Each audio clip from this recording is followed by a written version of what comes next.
Yes, there's conscious poetry in Silicon Valley because, see, I'm surrounded by poverty. These politicians, they have cut deals that put people out on the street.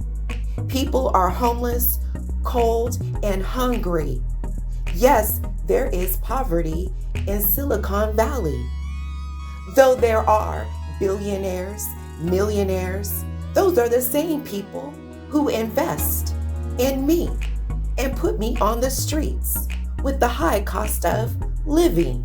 Yes, in Silicon Valley, there is poverty that put people on the streets and people are hungry. Yes, in Silicon Valley, they have created a mess for others who cannot be. Millionaires, you see.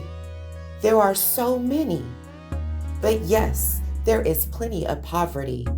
This is real conscious poetry because people are hungry.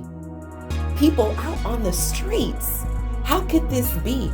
Surrounded by wealth and all the riches within the city. But people, what? Are hungry, homeless, unhoused, whatever you want it to be.